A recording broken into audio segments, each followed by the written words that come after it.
Next time I hear something, I just won't say anything. What? Oh my God! Oh my God, that is crazy! Do you have a good relationship with the in-laws? So in my last video, I showed screenshots of the text argument that was really just me and my mother-in-law. But my husband was part of the group text message chat that it was in.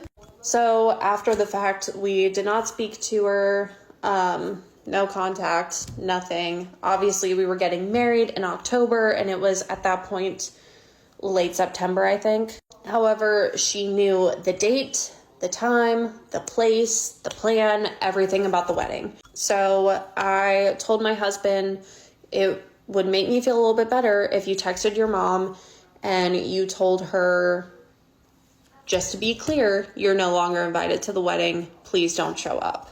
Which I feel so bad for my husband for this, because I don't think you ever picture your wedding day without one of your parents. And it's just sad that it had to come to that.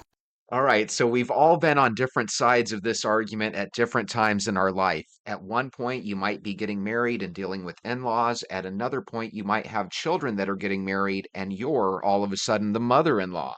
Not me, but you.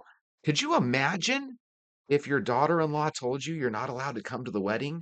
How angry would that get you? Let me know down below if you would accept that or if you would ask your son to delay the wedding or something. I have a feeling this is the absolute worst way for a new marriage to start. So my husband ends up texting her and just says that, just to be on the same page, you're not invited to the wedding. And she responds, I figured that was already a given. So whatever, we live our lives, we get married. It's a beautiful, perfect day. I can tell though that my sister-in-law and maybe my brother-in-law are a little off put by the fact that their mother isn't there. You And I can think? understand that. And I feel bad that they were put in a situation where they kind of had to choose. We make the best of our wedding. A month later, we go to my father-in-law's wedding. He gets remarried. My mother-in-law happened to go out of town for that, so shocker. Everything's normal. We go on about our lives. We go on about my horrible, sick ass pregnancy. Taking care of a toddler and being sick because you're pregnant is hell on earth. Everything's going well, but our friend Zach had been diagnosed with a very rare bone cancer, and it was progressing, and it was really, really hard to watch. Zach had beat his cancer, but sadly it had come back. This is a bone cancer that they really only ever seen in children, but Zach had it and it was aggressive. And February of 2024, he passed away. Obviously, I'm pretty far into my pregnancy at this point, but my husband and I go to the funeral. My husband is very involved in a funeral. It is feels like an entire day thing. We were both very, very emotional about it. When you have someone die, it really, really puts things into perspective of is it really a big deal? Is it really worth not having somebody in your life? As it so happens, before the funeral, my husband gets a text that says, I really want to sit down and talk to you guys. And it's from my mother-in-law. And it was a text that came in between him passing away and the funeral. And as I said, my husband and I were both very emotionally raw, is the only way I know to put it. And we agreed to talk to her, I think a day or two after the funeral. I don't know if this was the plan for her. She saw a chance for, at the very least, my husband to be emotionally vulnerable and thought that she had the perfect opportunity to try to make amends. I don't know. But my husband was very optimistic that maybe things could be mended, that she would come in apologetic and we could mend the relationship and move forward. It looks like, because we kind of jumped into this story like halfway through it, It looks like if we were to have access to the story before, we would find out that the mother-in-law divorced from the father-in-law. The father-in-law was getting remarried, right? The mother-in-law left town for that. The mother-in-law is no longer invited to their wedding. All of a sudden, you have a situation where she probably feels ostracized from the family. Now she's hoping that mom is going to come and apologize for all that she's done wrong. So let's see how this turns out. It is February. I am probably, I don't know, 7 months pregnant. I'm pretty far along. I have a belly. She knows I'm pregnant, right? She comes in. She does not look at me. She also comes in like arms full, up past her head, arms full of gifts. Oh, Mind nice. you, I had asked my mom to take our son for the weekend because honestly, I didn't want to give her the satisfaction of seeing my son, possibly getting to play with him, and I didn't want him to possibly witness an argument. I don't want my son around yelling or fighting or anything like that, and I thought it was. So this is where it's really touchy. A lot of times you're going to have situations where grandparents and parents end up disagreeing, not seeing eye to eye, not wanting to be in the same room. But what she's doing right here is really a touchy subject. When you take all of a sudden a grandchild out of the equation, it does come across, to me at least, like you're kind of punishing the grandma. But at the same time, I don't know how nutso the grandma is. Let's see if we can find out. When she walks in and doesn't see my son, I see that she's upset by this. And am I shocked? No. But anyways, she does not acknowledge me. She calls my dog fat.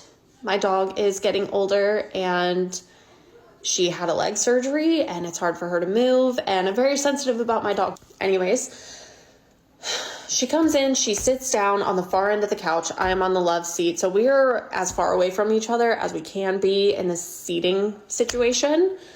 My husband sits on the opposite end of the couch from her, and he's basically next to me. I am sipping on my water, eating my saltine crackers. They start having a conversation, and she starts it off by saying, "Look, I don't want to fight with y'all. I just want a relationship with my grandkids." This really upset my husband because he felt like, one, she doesn't want a relationship with him, and number two, how on earth could you possibly think that you're going to have a relationship with your grandkids and not with your son and your daughter-in-law?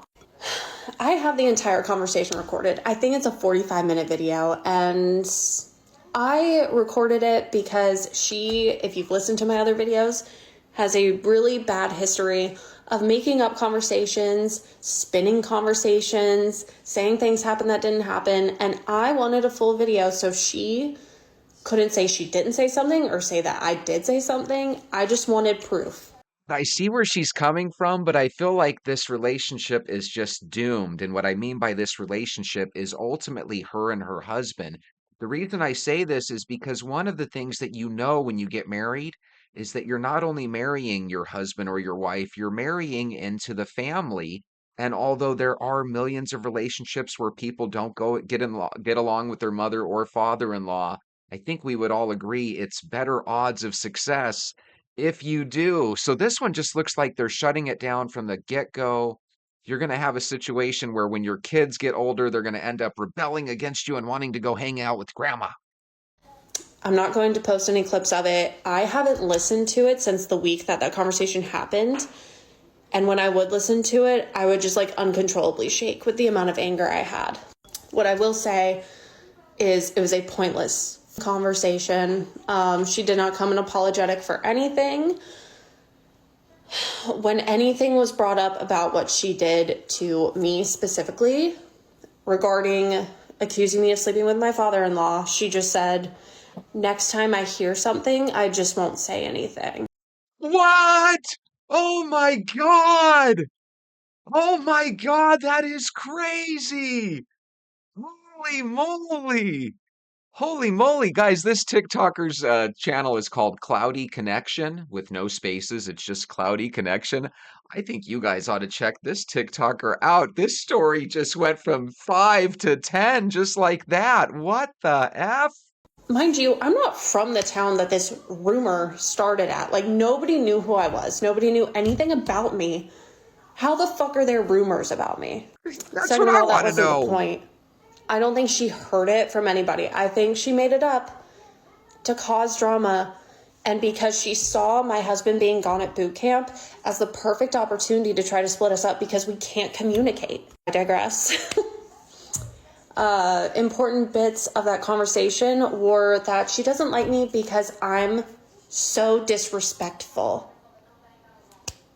Obviously, you don't know me, but I'm not disrespectful. So I got to be honest. At first, I thought that, hey, we got a girl here that's just young and she's kind of sassy and she's not trying to have a relationship with her mother-in-law. Later, we understand that her mother-in-law apparently started or at least kept a rumor going from some sort of small town that she slept with her father-in-law. That is crazy. Holy moly. Unless you give me a reason to be. I don't believe in respecting my elders for no fucking reason. My husband moved in with his mom after he got out of the military. I moved back in with my parents after I went through a shitty ass relationship and got dumped, whatever. That's a whole nother story. We both lived with our parents. It is what it is. She had a rule that he could not have a girl sleep in his bed. Nobody could stay the night in his bed. She had this rule with his ex as well. It is what it is. I don't care. It's your house. It's your rules. However, when my husband, at the time boyfriend, told me she had this rule, I had the money and I just got a hotel room. And I'm going to be honest, a big part of it was because I found a ocean view hotel room for $80. Why wouldn't I take that instead of sleeping on a leather couch in December? Okay. She Oh my God, that is crazy. Okay, so let's break this last part down. She at one point had to go live with that mother-in-law and her husband before they got married. Apparently, mother-in-law had this lame ass, you can't sleep in the bedroom with him, right? So you got to sleep on the couch. So she decided to go rent a hotel room, and the only reason she ultimately did it is because there was a nice view of the beach. Mother-in-law starts getting paranoid and apparently starts making some rumors, and that's why some people don't get along with their mother-in-laws. That is a pretty juicy story. I love watching these stories, and I hope you guys come again tomorrow. We'll watch some more together. I'll see you then.